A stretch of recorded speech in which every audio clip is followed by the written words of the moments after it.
Good morning, students. Welcome to the online classes of City Women's College.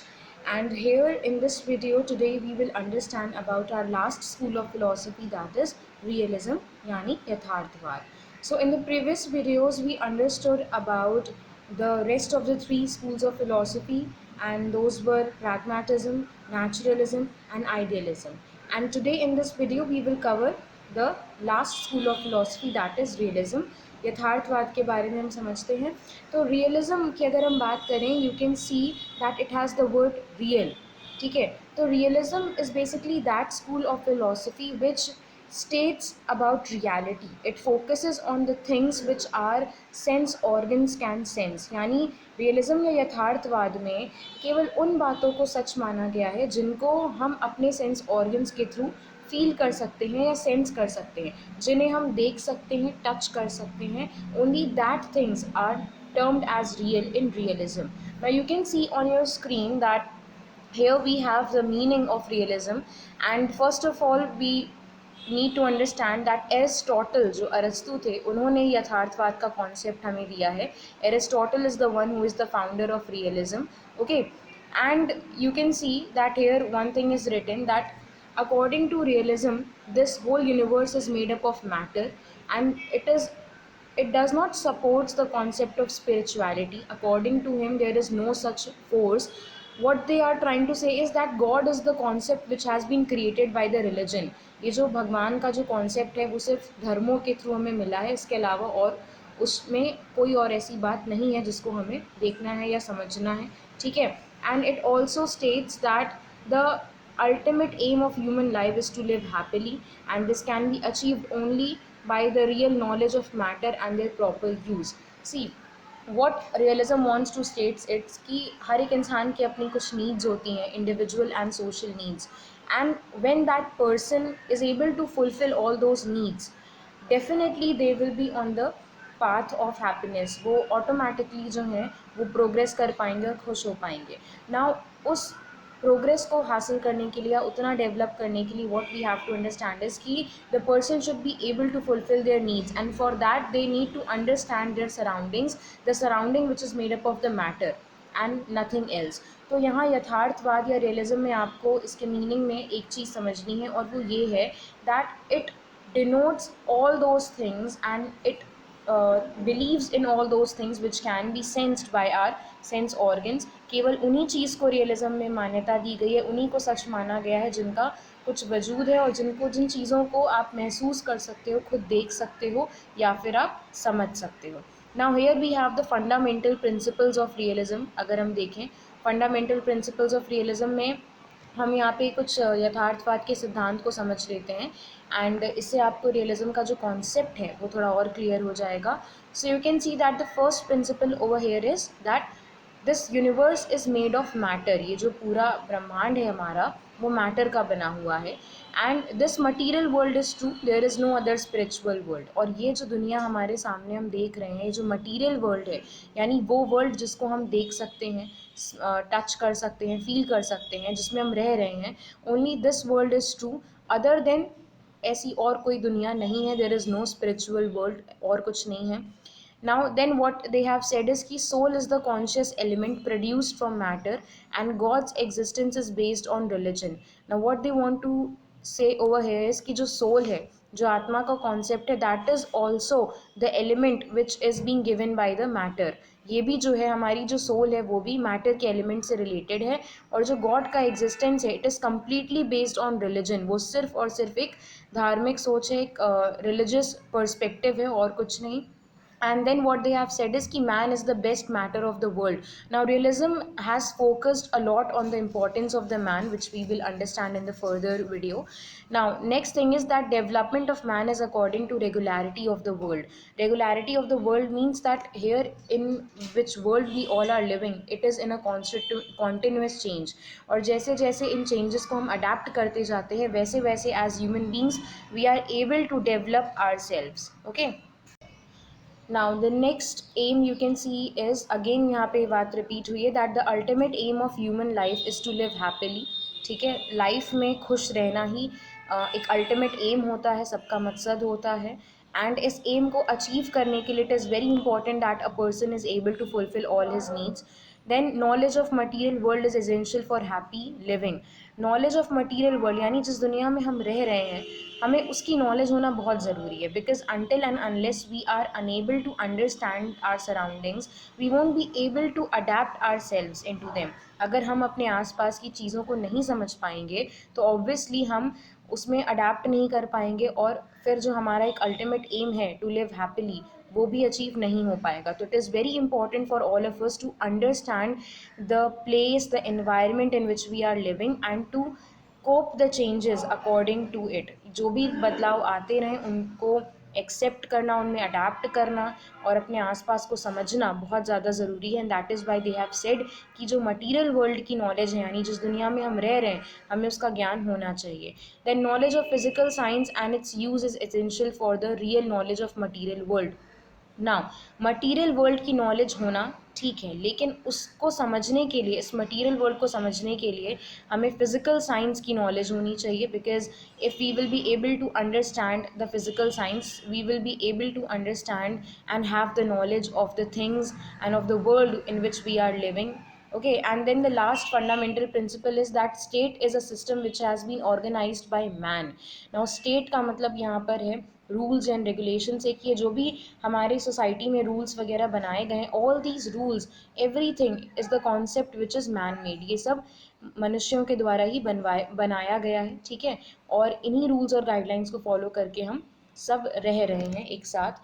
Because अगर ये जो state का system है ये नहीं होगा तो obviously there will be a lot of chaos, there will be lot of mess, जो कि हम नहीं चाहते because it will eventually become an obstacle in the progressive way. अब हम बात करते हैं कि how realism is affecting the education. तो रियलिज्म एंड एजुकेशन में एजुकेशन को लेकर के रियलिज्म का मानना ये है that it is the process of development. Because education is the means by which we can overall develop ourself. हम सर्वांगीण विकास की जो बात कर रहे हैं वो सिर्फ और सिर्फ एजुकेशन के थ्रू ही पॉसिबल है. तो रियलिज्म में एजुकेशन को काफ़ी ज़्यादा मान्यता दी गई है and they have given some aims कि आखिर शिक्षा के क्या उद्देश्य होने चाहिए, मतलब क्या एम्स एंड ऑब्जेक्टिव्स होने चाहिए जिनको ज़रूर पूरा किया जाना चाहिए. ठीक है, तो अब एक एक करके हम उसे समझ लेते हैं. The first aim of education is the physical development and training of sense organs. क्योंकि पहले ही हमने मीनिंग में यहाँ पर एक बात समझी थी कि जो रियलिज्म है it states that only those things can be termed as real or true which can be sensed by the person. यानी जिन चीज़ों को आप महसूस कर सकते हो अपनी इंद्रियों के थ्रू, अपने सेंस ऑर्गन्स के थ्रू, केवल वही चीज़ें सच हैं जिन्हें आप देख सकते हो, टच कर सकते हो, फील कर सकते हो. तो यहाँ पे बहुत ज़्यादा ज़रूरी है कि पर्सन के जो सेंस ऑर्गन्स हैं उनका फिजिकल डेवलपमेंट हो. ठीक है, and not only the development part, we also have to train our sense organs ताकि वो हमेशा अवेयर और अलर्ट मोड में रह करके काम कर सकें. ठीक है, जैसे यहाँ पे क्या लिखा है कि man can live happily only when he is physically and mentally healthy. Obviously for a good and healthy living we need to be physically and mentally fit. हमारा शारीरिक और मानसिक रूप में, दोनों ही रूप में स्वस्थ होना बहुत ज़्यादा ज़रूरी है. And that is why they have laid emphasis on the physical development. और जो कि एजुकेशन के थ्रू पॉसिबल है क्योंकि in education we engage the students in so many different types of physical activities, not only the physical activities but also the activities which are related to the mental level also, जिससे बच्चे का शारीरिक और मानसिक दोनों ही रूप से विकास हो पाता है. ऑब्वियसली जो हमारा सेकेंड पॉइंट आप देख सकते हो development of mental faculties, that is also the same thing कि यहाँ एजुकेशन में we can actually engage the students in such mental activities जहाँ पे वो अपने आपको संज्ञानात्मक रूप से यानी कॉग्निटिव रूप से या मेंटल रूप से भी डेवलप कर सकते हैं. ऑल्सो जब हम मेंटल डेवलपमेंट की बात कर रहे हैं so we are also focusing on developing the logical thinking, the rational thinking and the scientific attitude in the person, ताकि वो चीज़ों को थ्योरी में ही नहीं प्रैक्टिकल में भी समझे और किसी भी चीज़ पर कि अंधविश्वास में भरोसा ना कर ले, लॉजिक हर चीज़ के पीछे ढूंढे, रीज़न हर चीज़ के पीछे ढूंढे. Because in that sense only and in that way only a person will be able to develop properly. Now moving forward, next we have knowledge of natural and social environment. Now social का मतलब यहाँ पे society से है, natural is basically the environment in which we are living. यहाँ पे हम material world की बात कर रहे हैं कि हम एक साथ दो तरीके की दुनिया में रह रहे हैं। एक वो दुनिया जो हमारी मटेरियल वर्ल्ड है, और इस मटेरियल वर्ल्ड में भी जो हमारी सोसाइटी है। So we have two different types of zones. एक हमारा नेचुरल इन्वायरमेंट हो गया, सोशल इन्वायरमेंट हो गया, और दोनों के बारे में ही नॉलेज होना बहुत ज़्यादा ज़रूरी है। हमारे जो सोशल इन्वायरमेंट है, हमारे क्या सोशल नॉर्म्स हैं, क्या कल्चर हैं, क्या वैल्यूज़ हैं, उनके बारे में हमें पता होना चाहिए। और हम जिस दुनिया में रह रहे हैं वो कैसे काम कर रही है, व्हाट आर इट्स सोर्सेज, और किस तरीके से यहाँ पे चीज़ें हो रही हैं, और क्या क्या चेंजेस आते जा रहे हैं, उनके बारे में भी हमें जानना बहुत ज़रूरी है। Because if any person is unable to adapt और adjust in any of these two environment, अगर इनमें से किसी भी एक माहौल में हम एडजस्ट नहीं कर पा रहे हैं तो हमारा सर्वाइवल मुश्किल हो जाता है। Okay, now moving forward, development of scientific attitude. Now the next aim of education, जो अगला उद्देश्य है शिक्षा का, वो है साइंटिफिक एटीट्यूड का डेवलपमेंट। ठीक है, यानी वैज्ञानिक दृष्टिकोण का विकास होना चाहिए। Education should be used for the development of scientific attitude in children, यानी बच्चों में लॉजिकल रैशनल थिंकिंग और हर एक चीज़ के पीछे रीज़न करने की जो क्षमता है, ये सारी क्वालिटीज़ होनी चाहिए। We should not believe anything which has been told to us directly. हमें अगर कोई भी चीज़ पता चल जाती है, कुछ भी बताया जाता है, तो हमें उस पर, जब तक हमें कोई वेरीफाइड या फिर कोई टेस्टिफाइड प्रूफ ना मिल जाए, हमें नहीं उस चीज़ पे बिलीव करना चाहिए। We should always think rationally. That is why scientific attitude बहुत ज़्यादा ज़रूरी हो जाता है यहाँ पे। Now the next and the last aim is regarding the vocational development, यानी व्यावसायिक शिक्षा का जो डेवलपमेंट है, विकास है, वो होना ज़रूरी है। वोकेशनल, ये टर्म आपने बहुत बार सुना है। वोकेशनल एजुकेशन का मतलब है giving such type of education to the students which can help them professionally, जिसमें बच्चे की जो स्किल्स होती हैं, उनके जो पोटेंशियल होते हैं, उन्हें फर्निश किया जाता है, सो दैट आगे जा कर के फ्यूचर में वो सेल्फ सस्टेन बन सकें। ठीक है, अपने उन स्किल्स को डेवलप करके वो अपने लिए एक करियर ऑप्ट कर सकें।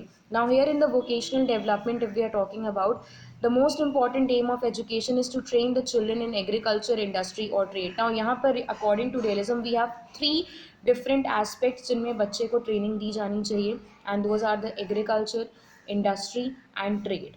अगर इन तीनों में से किसी एक में भी बच्चा जो है वो ट्रेन हो जाता है या उसकी नॉलेज उसे हो जाती है, तो वो उसमें, उस फील्ड में अपने आप को ग्रो कर सकता है। Because eventually these three fields will help him to live a self sustained life. आत्मनिर्भर बनने के लिए ये तीन जो फील्ड्स हैं वो बच्चे की हेल्प कर सकती हैं, और इनमें से किसी एक फील्ड की नॉलेज तो बच्चे को होनी ही होनी चाहिए। Now these are some of the aims of education जो हमें रियलिज्म या यथार्थवाद में दिए गए हैं। Now let us understand that what is the view point of realism in accordings to the discipline. अनुशासन को लेकर के यथार्थवाद का क्या मानना है। Now here what realism states that the education should be given in an orderly form, यानी जो एजुकेशन की प्रोसेस है वो बहुत ही सिस्टमैटिक तरीके से बच्चों को दी जानी चाहिए। और हमने जब एजुकेशन के कॉन्सेप्ट के बारे में पढ़ा था, तो यू मस्ट रिमेंबर कि जब हम नेचर या कैरेक्टरिस्टिक्स पढ़ रहे थे एजुकेशन की, तो उसमें ये आपका एक पॉइंट आया भी था that education is a systematic process.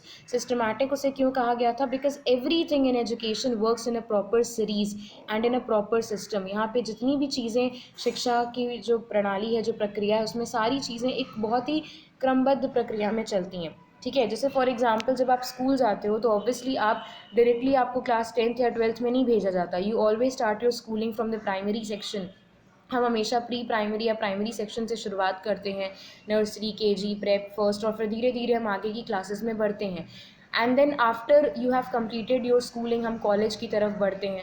ऐसा नहीं होता कि हम एजुकेशन में सबसे पहले हमने कॉलेज की एजुकेशन पूरी कर ली फिर हम स्कूल की तरफ वापस आ रहे हैं, ऐसा कुछ नहीं है। सो बेसिकली एजुकेशन अपने आप में एक बहुत ही सिस्टमैटिक प्रोसेस है, और वहीं से उसका डिसिप्लिन वाला जो पॉइंट है वो हमें समझ लेना चाहिए, that in an very orderly way education is being provided. तो यहाँ पे यही बात बोली गई है कि by discipline they mean adjustment with objectivity. ना एजुकेशन में एक और पॉइंट कवर हुआ था समायोजन का, कि education should be such which can help the person in adjusting and adapting to their environments, कि हर एक बच्चा अपने अपने माहौल में एडजस्ट हो सके, खुद को अडेप्ट कर सके। ठीक है, और डिसिप्लिन भी तभी हर बच्चे में आ पाएगा जब वो अपने आसपास की चीज़ों को समझ पाएगा। ठीक है, तो यहाँ पे डिसिप्लिन की दो बातें हमें समझनी है जो रियलिज्म के अकॉर्डिंग है। पहला तो ये कि एजुकेशन जो है बहुत ही सिस्टमैटिक और स्ट्रक्चर्ड वे में प्रोवाइड करी जानी चाहिए। And second is that discipline should be in such a way कि वो लोगों की हेल्प कर सके in adjusting themselves to the changing environment. Okay, तो यहाँ पे रियलिज्म या यथार्थवाद में अनुशासन के ये दो रोल दिए गए हैं। Now let us see that what realism thinks about the teacher, how they view teachers, कैसे यथार्थवाद में शिक्षकों को क्या स्थान दिया गया है। Now realist accept the significance of teacher, यानी जो ये पूरी एजुकेशन की प्रोसेस है, ये जो शिक्षा की पूरी प्रक्रिया, यहाँ पे टीचर्स को काफ़ी इम्पोर्टेंट रोल दिया गया है। यथार्थवादियों के अनुसार जो एक शिक्षक है वो एजुकेशन की प्रोसेस में एक बहुत ही महत्वपूर्ण भूमिका निभाते हैं। ठीक है, and according to them teacher should know what when and how and what has to be teach, कब क्या कैसे पढ़ाना है, क्या पढ़ाना है, किस तरीके से पढ़ाना है, all these things should be known by the teacher. Okay, and इसके लिए proper training should be given to the teachers, teachers को प्रॉपर ट्रेनिंग भी दी जानी चाहिए ताकि वो वक्त वक्त पे अपनी नॉलेज अपग्रेड कर सकें, अपने स्किल्स को डेवलप कर सकें। ठीक है, स्टूडेंट्स के लिए यथार्थवाद में क्या कहा गया है, that lock which is a philosopher, obviously he an educationist, he has said that the child's mind is like a plain slate, यानी जो बच्चे का दिमाग है वो एक प्लेन स्लेट की तरह होता है। अब ये इन्होंने क्यों कहा है, बिकॉज एक बच्चा जब आपके पास आता है तो उसका दिमाग एक कोरे कागज़ की तरह, कोरी स्लेट की तरह होता है, जहाँ पर आप जो लिख दोगे, जो आप उसको बता दोगे, वो उसको ग्रास्प कर लेगा और वो उसी चीज़ पे बिलीव करेगा। ठीक है, so what according to Locke is कि हमें बच्चे को इस तरह की नॉलेज देनी है कि वो प्रोग्रेसिव वे में आगे बढ़ सके। ठीक है, ओवरऑल डेवलप कर सके, क्योंकि बच्चा अपने शुरुआती की स्टेज पे जब वो सीखने आता है, जब वो एजुकेशन की तरफ अपना कदम बढ़ाता है, तो उसका दिमाग एक प्लेन स्लेट की तरह होता है जहाँ उसे कुछ नहीं पता, right. And whatever you will write on that plain slate, यानी आप जो भी बच्चे को बताओगे वो उसी चीज़ पे बिलीव करेगा, उसी को समझेगा, उसी को मानेगा। सो एज अ टीचर और as an educationist it is very important कि आप बच्चे को उस चीज़ों के बारे में नॉलेज दो जो उसके लिए ज़रूरी है, उसके डेवलपमेंट के लिए ज़रूरी है। ठीक है, then there is another philosopher Comenius who has emphasised on behaving with children with love and sympathy. इनका कहना है कि बच्चों के साथ बहुत ही प्यार से और बहुत ही हमदर्दी के साथ पेश आना चाहिए। Only then you will be able to establish a cordial relation with students, and also there will be a proper establishment of understanding between the students and the teachers. Okay, now the student should be the focal point of educational process. Realism के according जो हमारी ये पूरी teaching की process है, यहाँ पे बच्चे को सेंटर पे रखना चाहिए। तो हम ये कह सकते हैं कि रियलिज्म भी चाइल्ड सेंट्रिक एजुकेशन की तरफ इशारा करता है, जहाँ पे बच्चे की नीड्स, उसके डिज़ायर्स के हिसाब से ही हमें उसे एजुकेशन प्रोसेस में लाना चाहिए और वैसी ही एक्टिविटीज़ उसे देनी चाहिए जहाँ पे उसकी ज़रूरतों के हिसाब से हम उसका डेवलपमेंट कर सकें। So this is what realism is all about. आपको यहाँ पे यथार्थवाद में जिन चीज़ों को बहुत अच्छे से याद रखना है, that is the aims of education, कि आखिर यथार्थवाद के अनुसार या फिर रियलिज़म के अनुसार क्या एम्स दे रखे हैं शिक्षा को लेकर के, and also what realism is all about. Realism यानी यथार्थवाद केवल उन चीज़ों को सच मानता है जिनको आप महसूस कर सकते हो। कोई भी ऐसी बात जो आपने नहीं देखी है या नहीं महसूस करी है या जिसका कोई प्रूफ नहीं है, जिसको आप टेस्टिफाई नहीं कर सकते, वेरीफाई नहीं कर सकते, all these things are not considered in the knowledge of realism. Okay, so ये हमारे स्कूल्स ऑफ फिलोसफी का आपके सिलेबस में लास्ट स्कूल ऑफ फिलोसफी थी रियलिज्म। नाउ यहाँ पर ये जो हमारा टॉपिक है वो ख़त्म होता है। नाउ मूविंग फॉरवर्ड अब हम बात करते हैं एजुकेशनल थॉट्स की, जो हमें महात्मा गांधी के एजुकेशनल थॉट्स हमें पढ़ने हैं। ठीक है, a lot of educationist has been given in your syllabus, जिसमें पहले हैं महात्मा गांधी। हम आज इनके बारे में थोड़ा सा समझ लेते हैं। ठीक है, तो मोहनदास करमचंद गांधी, ये नाम आपने जो है पहले भी सुना होगा। ठीक है, ये एक ऐसा नाम है जो हर बच्चे की ज़ुबान पर है। ठीक है, now father of our nation Mahatma Gandhi, जब हम इनका नाम सुनते हैं तो बहुत सारी चीज़ें हमारे दिमाग में आती हैं, जिसमें से इनके जो आइडियल्स थे, जो प्रिंसिपल्स थे, ट्रूथ एंड नॉन वायलेंस, ये जो दो इनके आदर्श थे वो सबसे पहले हमारे दिमाग में आते हैं। और इनकी ये जो फ़िलॉसफ़ी है ट्रूथ और नॉन वायलेंस की, ये फ़िलॉसफ़ी हमें जो है इनके एजुकेशनल थॉट्स में भी, इनके शैक्षिक विचार में भी देखने को हमें मिलती हैं। ठीक है, नाउ महात्मा गांधी जो है उनका कहना था that education should be such which can develop the child entirely, जहाँ पे बच्चे का सर्वांगीण विकास हो सके, वहीं शिक्षा जो है वो शिक्षा होती है। नाउ कॉन्सेप्ट ऑफ एजुकेशन की अगर हम बात करें कि आखिर गांधी जी ने क्या कहा है, तो एक एक करके हम समझते हैं। He has emphasised on the total development of student. बच्चे के सर्वांगीण विकास की बात करी है इन्होंने। टोटल डेवलपमेंट का मतलब हो गया physical, mental, social, emotional, spiritual, ठीक है, इकोनॉमिकल डेवलपमेंट, हर तरह के विकास की, हर तरह के डेवलपमेंट की बात करिए, ठीक है। एंड अगर हम आगे बात करें तो इनकी जो फिलॉसफी है एजुकेशन को लेकर के, दैट इज़ द कोलैबोरेशन और the mixture of naturalism, existentialism and spiritualism. इन तीनों को मिला करके, इन तीनों फिलॉसफीज़ को मिला करके इनकी खुद की जो फिलॉसफी है शिक्षा को लेकर के वो बनी है, ठीक है। नाउ यहाँ पर हमें कुछ चीज़ें समझनी है, that he has focused on the culture of peace. इन्होंने कुछ चीज़ों पे बहुत ज़्यादा फोकस करा है, that is piece, sincere work, की बहुत ही डेडिकेटेड होकर के काम करना चाहिए, राइट फीलिंग्स। राइट फीलिंग्स का मतलब यहाँ पर है कि हमें केवल उन फीलिंग्स को एक्नॉलेज करना है जो पॉजिटिव हैं, जो सही हैं और जो हार्मलेस हैं। Social minded, economic advancement. Social minded का मतलब that person should have a social connectivity to its environment, to its people. And economic advancement मतलब कि आर्थिक तौर से भी जो उसका दृष्टिकोण है वो भी काफ़ी डेवलप्ड हो। Plus physical improvement, physical development की यहाँ पे बात हो रही है। नाउ वोकेशनल एजुकेशन को बहुत ज़्यादा गांधी जी ने मान्यता दी है। According to them education should be such which can prepare people in such a way कि हर एक बच्चा आगे चल के किसी न किसी फील्ड में अपना करियर बना सके। According to Gandhi ji it is very important कि बच्चे जो हैं वो अपनी स्किल्स को डेवलप करें, क्योंकि हर बच्चे में कोई ना कोई टैलेंट होता ही होता है। Now it is very important कि एजुकेशनल प्रोसेस में उनकी स्किल्स को डेवलप किया जाए, ठीक है, ताकि उनके आगे चल के उनके फ्यूचर में वो उन स्किल्स को एज अ करियर अपॉर्चुनिटी के रूप में देख सकें और अपने आप को आत्मनिर्भर बना सकें, ठीक है। अब there are certain aims of education जो दे रखे हैं। अच्छा, एम्स ऑफ एजुकेशन से पहले yes there is one more thing कि वोकेशनल एजुकेशन के साथ साथ स्पिरिचुअल डेवलपमेंट की भी बात करी गई है। महात्मा गांधी के अकॉर्डिंग स्पिरिचुअल डेवलपमेंट भी बहुत ज़रूरी है। Every person should work on the way of spirituality and also character formation यानी चरित्र निर्माण की भी बात करी गई है। अब उन्हीं चीज़ों को हम ज़रा एम्स ऑफ एजुकेशन में या शिक्षा के उद्देश्यों में और बेहतर तरीके से सीखेंगे, ठीक है। अब पहला यहाँ पे ब्रेड एंड बटर एम है।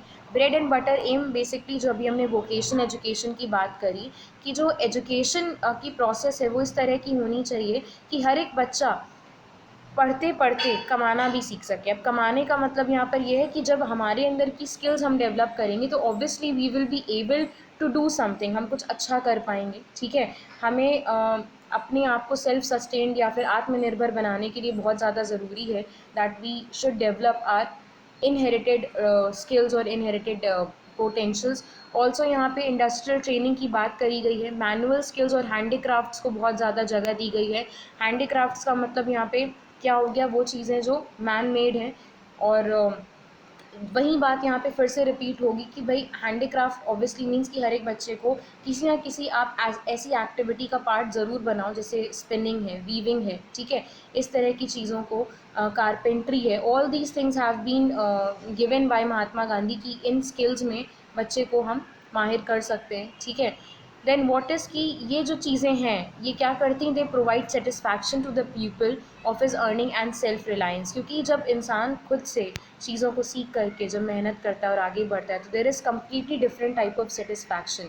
तो ब्रेड एंड बटर एम में यहाँ पे बात करी गई है सिर्फ इसकी कि शिक्षा को ऐसा होना चाहिए जो हर एक बच्चे को डेवलप कर सके वोकेशनली और उसके अंदर की स्किल्स को डेवलप कर सके। और कोई ना कोई ऐसी एक्टिविटी, स्किलफुल एक्टिविटी बच्चे को ज़रूर सिखाई जानी चाहिए जिसमें वो अपनी ग्रोथ कर सके, अपना करियर बना सके।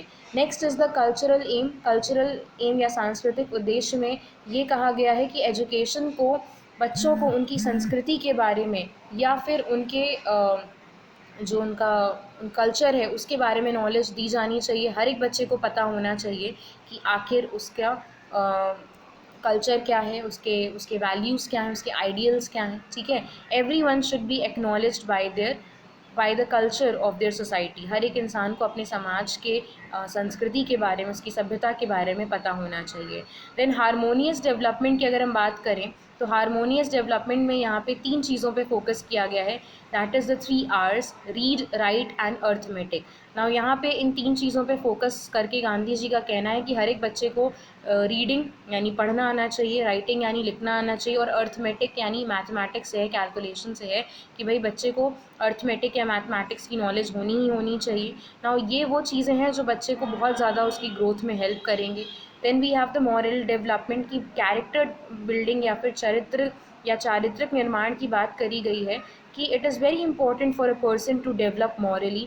हर एक इंसान का जो चरित्र है वो अच्छा होना चाहिए, साफ़ होना चाहिए, प्योर होना चाहिए, जिसके लिए उसके विचारों का अच्छा होना बहुत ज़्यादा ज़रूरी है। So here Gandhi ji has laid emphasis on the moral development also. Next we have the social and individual aim. Social and individual aim की अगर हम बात करें तो अगेन यहाँ पे हमें ये समझना है कि as a person we we have to sort of aims और ऑब्जेक्टिव्स इन आर लाइफ। एक वो ज़रूरतें या वो ऑब्जेक्टिव जो हमने पर्सनली अपने लिए सोच रखी, यानी हमारी जो इंडिविजुअल एम्स हैं और ऑब्जेक्टिव हैं, और वो एम्स और ऑब्जेक्टिव जो सोसाइटी से रिलेटेड है, जो हमारी सोशल नीड्स को दिखाते हैं। So according to Gandhi ji, education should be such that it can help the people in developing and fulfilling both of these aims and objectives। हमारे जो सोशल और इंडिविजुअल यानी जो सामाजिक और व्यक्तिगत उद्देश्य हैं उन दोनों की पूर्ति हो सके, इस तरह की शिक्षा बच्चे को दी जानी चाहिए। एंड ऑल्सो ट्रूथ और नॉन वायलेंस पे बहुत ज़्यादा जोर दिया गया है कि बच्चे को सच्चाई और अहिंसा के रास्ते पे भी लेके जाना शिक्षा का ही काम है। Now there is this ultimate aim, जो फाइनल एम होना चाहिए एजुकेशन का, वो है सेल्फ रियलाइजेशन का। सेल्फ रियलाइजेशन का मतलब आत्मज्ञान से है कि हर एक इंसान को अपने बारे में नॉलेज होनी चाहिए। अब अपने बारे में नॉलेज होने का मतलब यहाँ पे इन बातों से नहीं है कि मेरा फेवरेट कलर क्या है, या मुझे खाने में क्या पसंद है, या मेरी हॉबीज़ क्या हैं। No, those are the other things. यहाँ पे एक डीपर लेवल पे हमें इस चीज़ को समझने की ज़रूरत है कि we as a human being और एज अ पर्सन हमारा क्या एम या मोटिव है, हमारी लाइफ का क्या पर्पस है, and how we can actually fulfil that purpose. हम किस तरीके से उस पर्पस को, उस उद्देश्य को पूरा कर सकते हैं।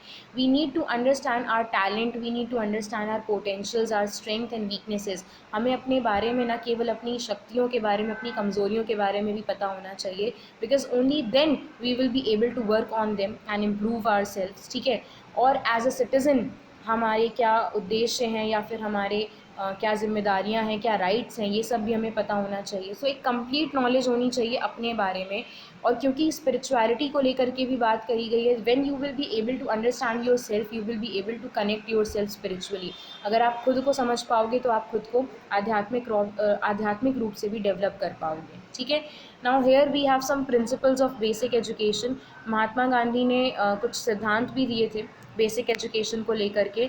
Yes, according to them free and compulsory education should be given to everyone, क्योंकि शिक्षा पर सबका अधिकार है, तो सबको जो है शिक्षा मुफ्त में मिलनी चाहिए, and it should be made compulsory, mandatory for everyone. Then mother tongue should be the medium of education. शिक्षा में हम अपनी जो मदर टंग है, मदर टंग का मतलब यहाँ पे मातृभाषा से है कि मातृभाषा को हमें एजुकेशन में यूज़ करना चाहिए as a medium of communication और as a medium of education. हम अपनी मातृभाषा को एक अपना माध्यम बना सकते हैं पढ़ाने के लिए। देन क्राफ्ट सेंटर्डनेस एजुकेशन, कोई ना कोई क्राफ्ट, किसी न किसी तरह की स्किलफुल एक्टिविटी बच्चे को सिखाई जानी चाहिए, चाहे वो कारपेंट्री हो, वुड वर्क हो, या फिर आपका स्पिनिंग हो, पेंटिंग हो, या एग्रीकल्चरल वर्क हो, कुछ भी हो, बट बच्चे को कोई ना कोई क्राफ्ट रिलेटेड वर्क आना चाहिए। देन कोरिलेशन ऑफ सब्जेक्ट्स, जितने भी हमारे सब्जेक्ट्स हैं उनको हमें कोरिलेट या इंटीग्रेट या समायोजित करके हमें पढ़ाना चाहिए। ठीक है।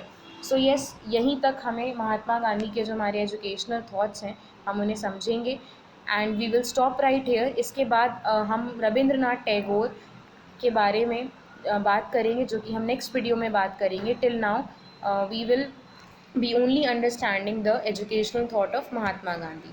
तो आई होप आपको ये चीज़ें जो हैं महात्मा गांधी के बारे में और जो हमने अभी रियलिज्म के बारे में पढ़ा वो क्लियर हुई हों, and rest of the topic we will cover in the next video. Okay, thank you class.